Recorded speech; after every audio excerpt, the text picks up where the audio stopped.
Hi, everyone. Can you hear me okay? Yeah, okay, good. All right. So first of all, I'd just like to talk a little bit about the OpenSFS Lustre Working Group. So this is a forum where we meet regularly and, just to cover all matters related to the Lustre community releases.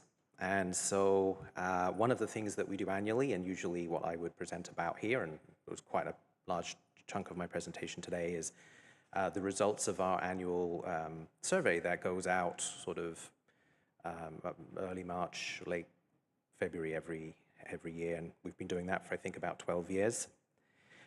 So to start, I wish this was the worst ever April Fool's prank, but as you'll see, the top right graphic is the data from the number of respondents over the years we've been conducting the survey. And as you look, it doesn't paint a very encouraging sort of pattern about the number of respondents. It has been, dipping slightly. But this year it's actually quite, significantly down on last year.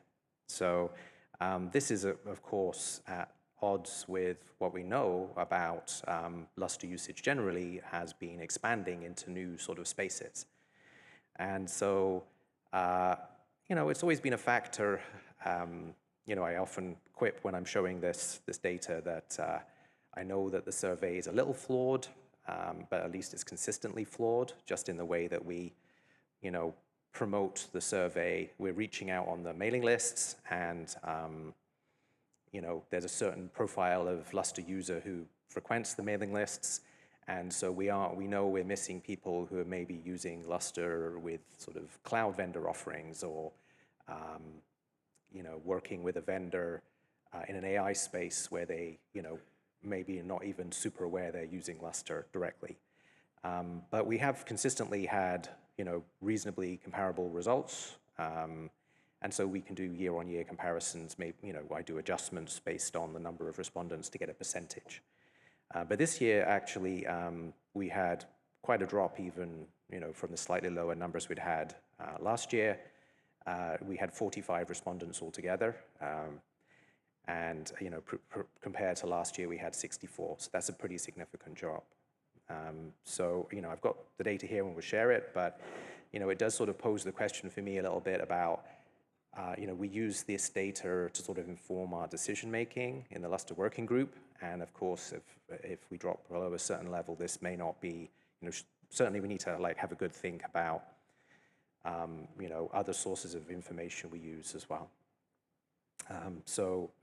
Yeah, and then I will say one of the things that could be a contributing factor this year was there have been some issues with our hosting provider for the Lustre mailing lists. So we did have a number of issues where errors were being generated due to some setting or other. I'm not familiar with all the details, but in a high level, basically, whole organizations of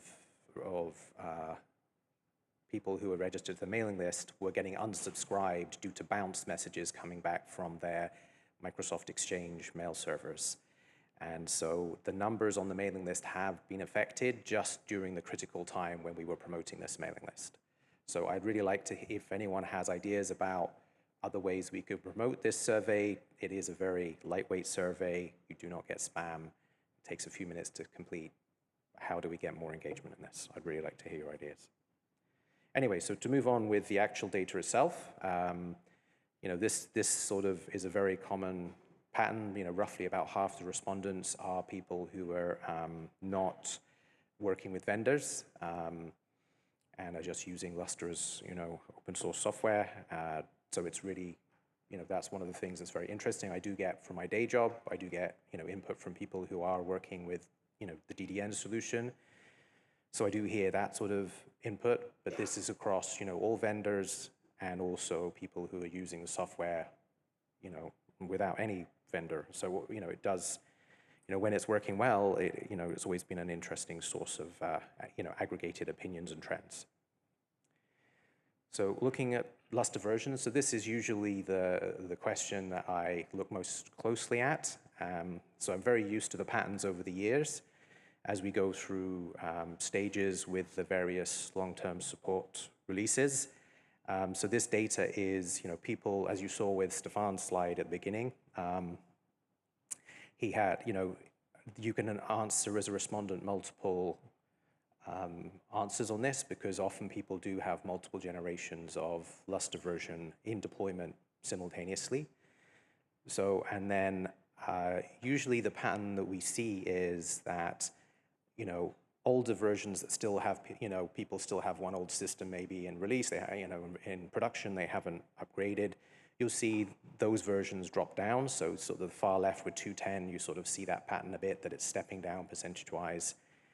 And then you see typically with the LTS releases, those will have the largest spike, and you see the same here with 212 and 215.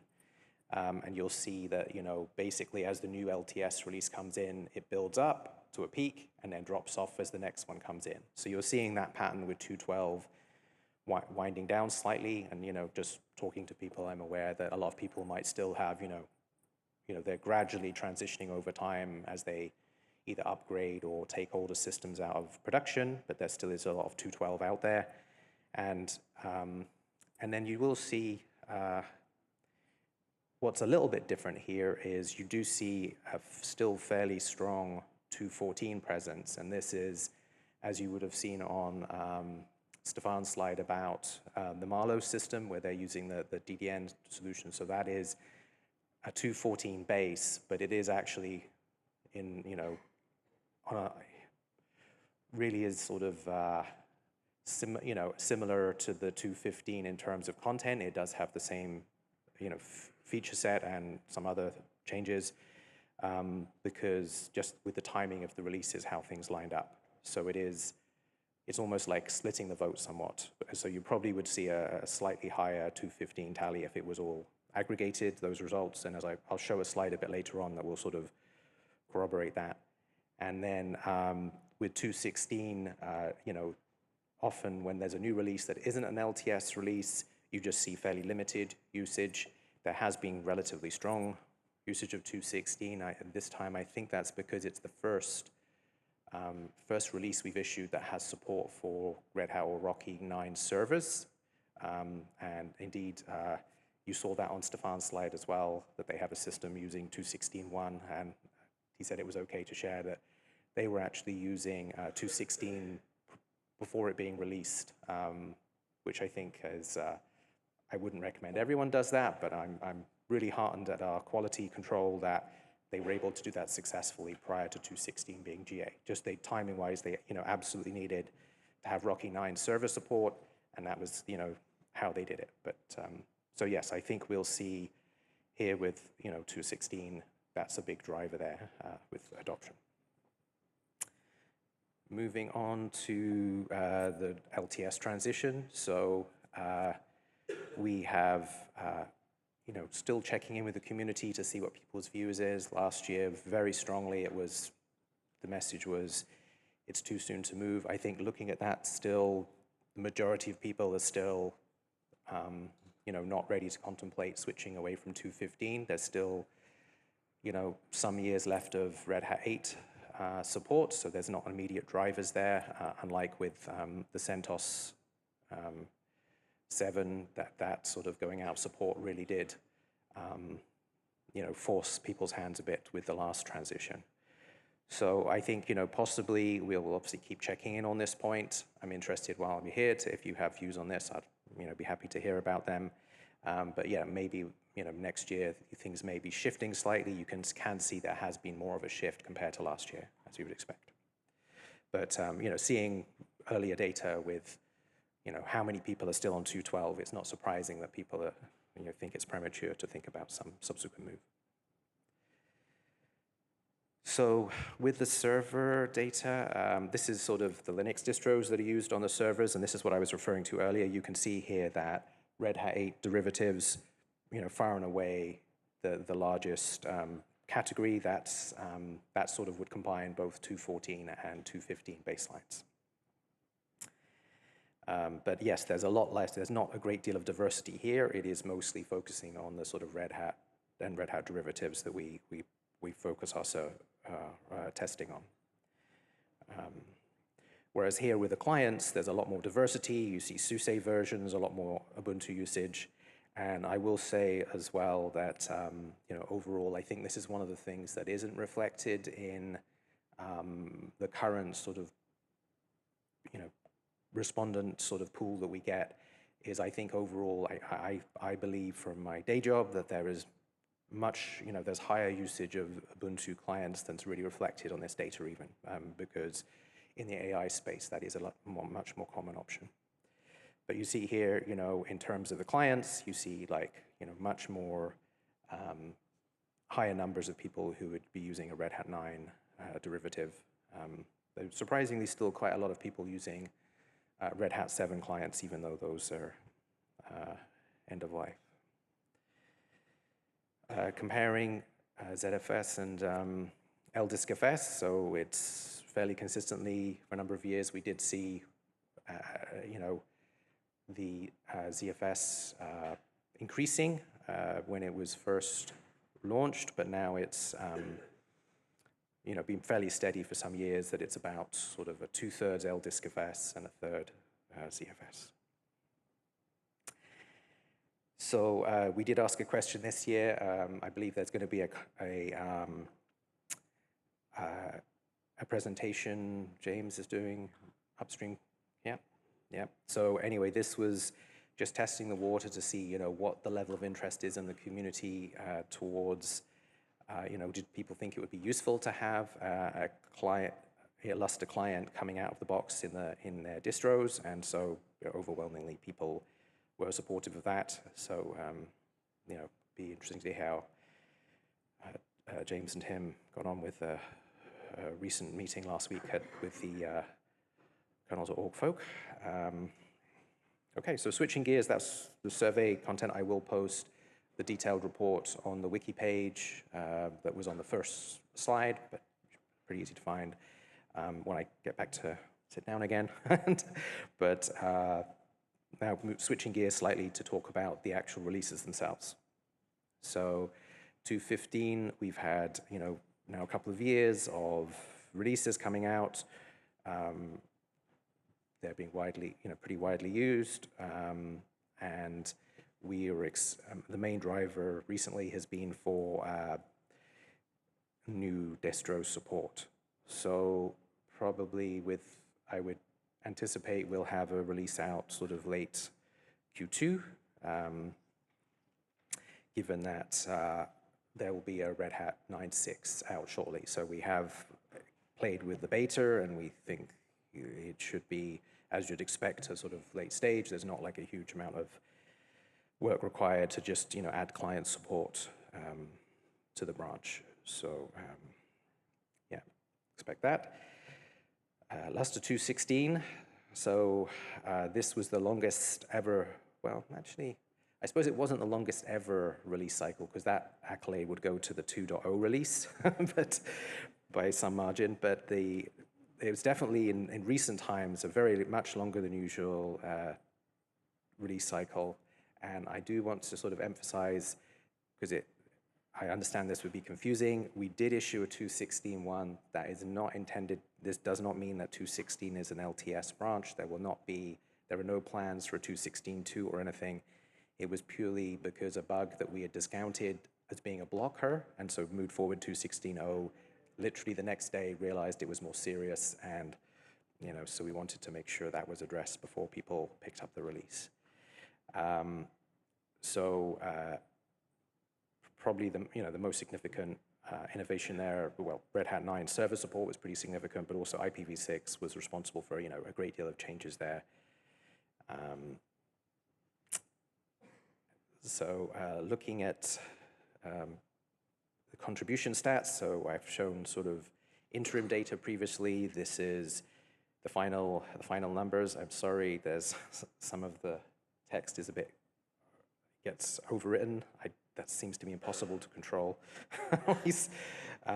But we definitely had a number of people contributing as usual, usual suspects like, well, Whamcloud and HPE, AWS, Aon, all regulars, CEA as well, of course, Livermore, Lanol, but there's also some first-time contributors. I want to spotlight, probably, unless you've got particularly keen vision, you won't be able to see, but Iowa State, Jefferson Lab, University of Nebraska, really great to see people who are just, probably long-time Lustre users actually, when they find an issue, being able to sort of, send in a correction as well. So, and Pawsey as well, where I think a first time as well in Australia. So just looking at how 2.16 fits into the, historical context. So this is, the top graph is just looking at total absolutes. And so the higher, the blue line at the top is the number of developers. And the line at the bottom is, in red, is the number of organizations. So we have seen, sort of modest growth. It is sort of roughly about 20-ish organizations per release. That's sort of changed over time. You have those, sometimes there's a bit of, different sort of companies get acquired or people, enter the space or leave the space. But we have, sort of a variety of organizations being involved. And then number of developers does seem to, it's still like, fairly small compared to some projects, but it is, still a pretty healthy number. And diversity across organizations is always good as well. And then in order to, because we used to have much more frequent releases when Lustre was in a much more aggressive feature period. Like now, as we have a very mature offering, we're dropping down to about, our intention is to have about yearly releases. We overshot that significantly with 2.16, but certainly with 2.17, that's our goal again.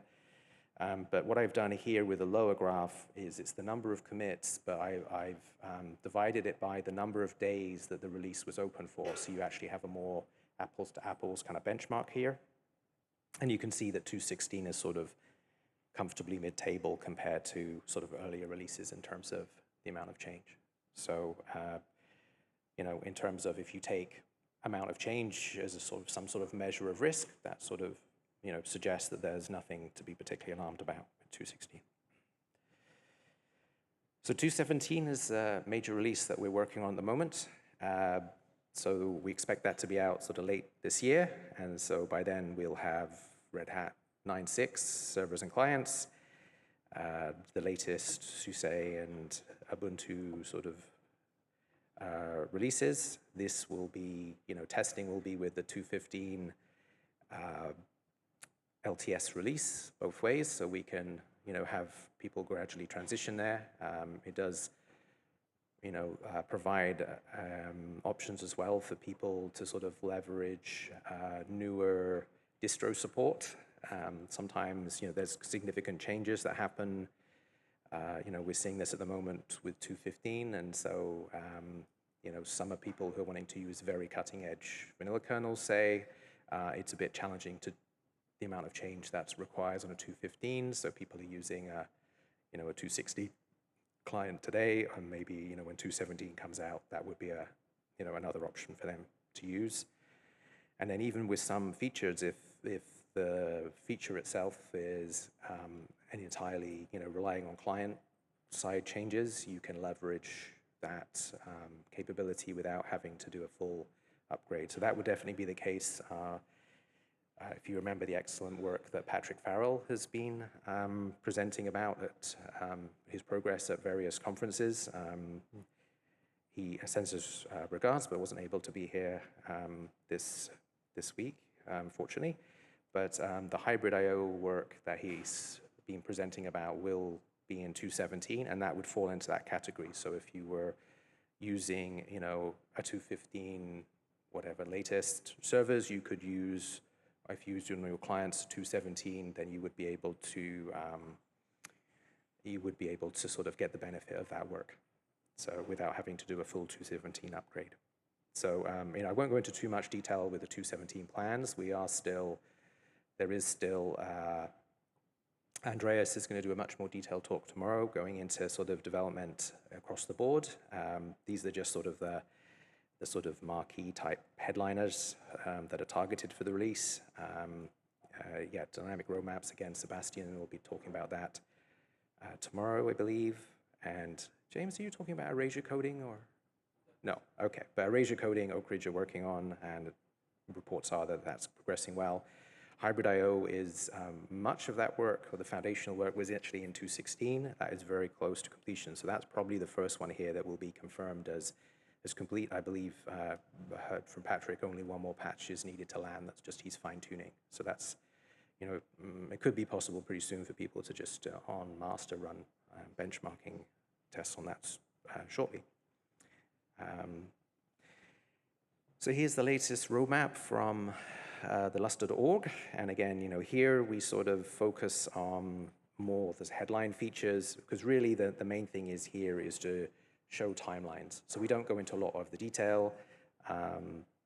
If you're wanting to check up on other specific features, it's probably better to do that connecting in Jira itself, where you can sort of get a picture of things. But this is just sort of very high level, showing that we're having 215 releases. When we do make the transition to a new LTS release, we will have some overlap between 215 and whatever the next its successor is. And here's our current thinking, along with planning about yearly releases and the best guess as to what may be included. So documentation working group. So this is a little sparse, this slide, I'm afraid.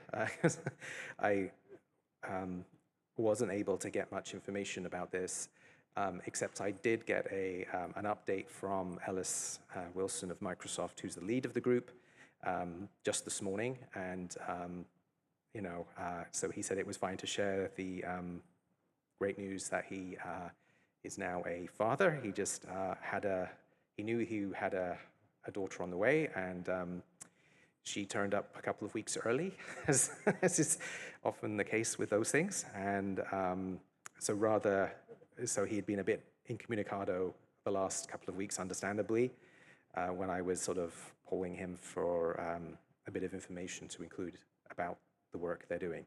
So I will, just from memory, try to relay what he said. So basically, this is the link to the OpenSFS page. From the exchanges with Ellis this morning, it seems that there's, at the moment, that is, there's not much information there, which is why I was struggling to gather the information. They've been storing minutes of the meetings and such like on the Lustre.org wiki, not the OpenSFS wiki where the working groups are. So we'll get that cleared up, so it's easier to sort of, it's the location of least surprise, and you can go and be consistent and find the information. But they have been, I knew they'd been active because I talked to people who were regularly participating in the meetings, even though I wasn't.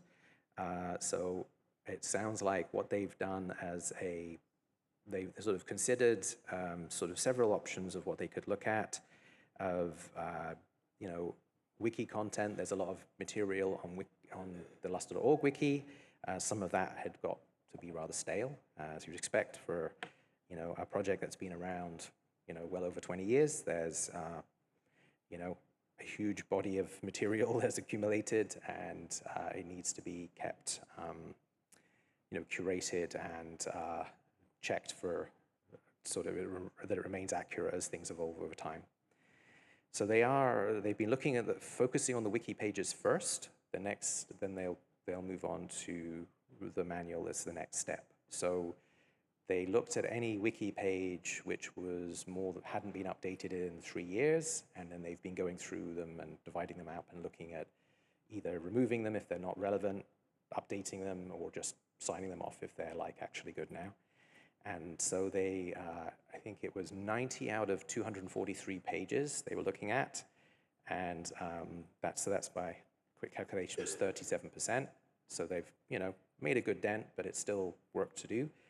And so Ellis would there's a number of regular participants who are all helping out. But if anyone else is interested in helping, we can certainly there's the QR code there takes you to the Lustre Slack channel, but we'll try and get the wiki page updated as well to have the details on the mailing list and email so you can get the details of the regular meetings and things if you're interested. Because this is fixing documentation. I mean, Lustre code, updating Lustre code, there's no getting away from it. There's a fairly high bar there for people. But if you're running Lustre, you know when instructions don't work.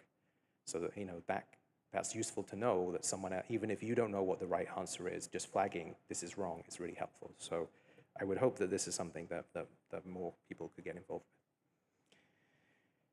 And then mentioning the Developer Day. So this is something we've done, again, for quite some time. This was a really good initiative, actually first introduced by, at CA when they run the LUG conference in France every year. Aurélien, who is here with NVIDIA and will be presenting tomorrow, I think was the organizer of the first one. So thank you for that. It's definitely proven to be a really useful forum when we, bringing together, as we have, as you saw from the contribution slides, there's, a number of different companies, organizations where people are working on bits of Lustre, having, an in-person opportunity to get together and work through some areas of overlap and possible collaboration is really beneficial. So often this has been for the LUG event in the US. That has been the day before the main conference. This year, we've had the feedback pretty consistently that having it after the main conference is useful. So this event will be Thursday this year. We do have 13 different organizations represented. One of the goals of this event is to try and expand the development community. So we have, a mix of experience levels, people who are sort of 20-year-plus veterans, but also people who are just sort of looking to make their first, Lustre contributions or participated. So this is, something that sort of OpenSFS organizes and is, please talk to me if you're interested in participating in the future. I do try and, I look at things like, any contributions people make, even, minor ones, and we obviously know the sort of usual suspects of people who regularly participate in the LWG and stuff to see that we can get the best, representation across the development community that we can at these events. So, and this picture here was probably, I don't know if you can see the label, but that was from the last year's event in Lubbock with LUG 24. All right, so summarizing, 2.15.7 should be out late this quarter with RHEL 9.6 client support, 2.17 the end of the year, and another plug for the LWG. Again, happy to have people, we have usual suspects who join that, but, we do get occasionally people who come and join, like Steve Crusan, who's presenting tomorrow from Hudson River Trading. Like, he's attended a couple of meetings as well, just to sort of see what's going on. It's really good to get, interested people's input like that about priorities and things. So, definitely, you're more than welcome to attend. No commitments. You're not going to get lumbered with some development task, and just interested to hear your perspective. Okay, so any questions anyone has? We'll just, that's everyone have.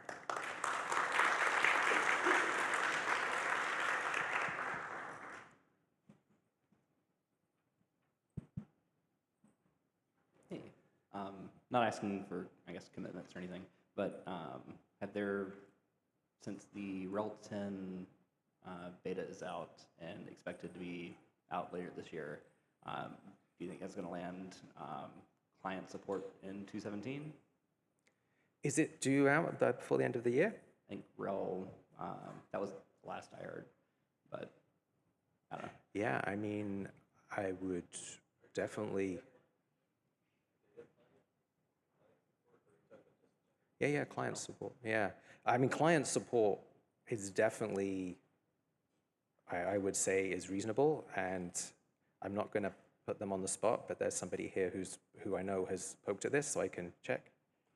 But yeah, so let's talk a bit more on the break. But yeah, I mean, definitely, I think client support would, if it's not like the week before it's going GA, like we wouldn't want to hot delay the release because of it, but you know, it's useful. I mean, I don't think, from what we've seen with previous releases, nobody, like lots of people will ask about a .0 release, nobody uses it, right? So, you know, we definitely would like to have it there so we can just say, yep, it's there, but it's, you know. So the question I have is, do you know what kernel it's running? Because we're up to like 6.12 currently. I mean, I can't remember myself, but it was not something that raised eyebrows. It was, yeah, it's something we should comfortably be able to support. 6.11, oh, that's well supported. Yeah, but it's, So you know. it should theoretically work. Well, yeah, but it's not just the kernel. It's like libraries have moved around and stuff. Like it's a whole new version that we have to sort of build into our CI system. So I think you know, like I say, I would say the worst case is it will kind of work, but we won't have it running in our CI system yet, depending when it comes out. But I would definitely be happy to have it. Yeah. The kernel is not everything. No, I know it's for the version. Yeah.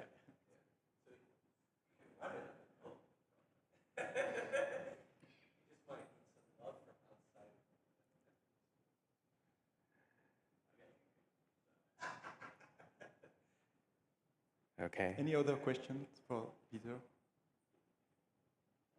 Yep.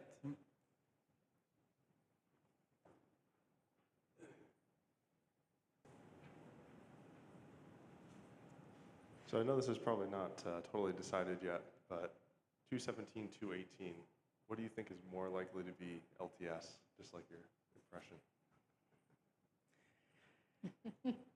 I mean, I would say,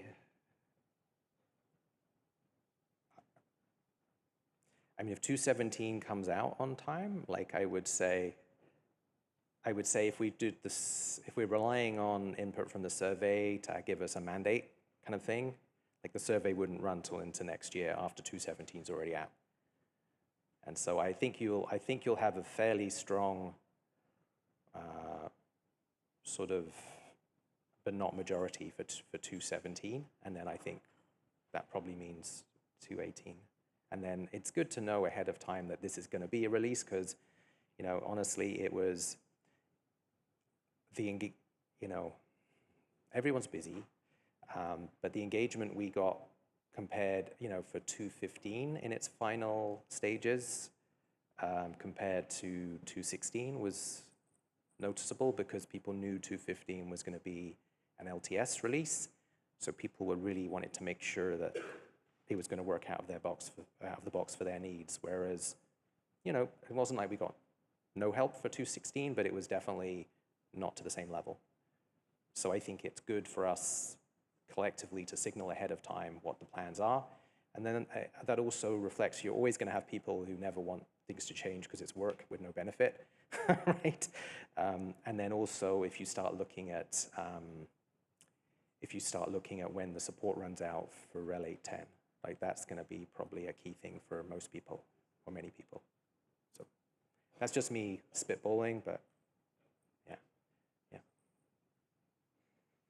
I was surprised about the survey and people answering too soon for the LTS. Do you think it's because sites have invested into 215 and they don't want to have to be forced to switch to another LTS? I mean, I think it's fair to say, Stefan, there's a risk profile, and not everyone is going to use 216 before it's released right, in production. I think it's, yeah, I mean, there's some people, even with 215, which I think we did communicate a lot of time, I still had some people who were quite angry that we switched from 212, even though we did communicate that a long time ahead of time and did a 6-month overlap.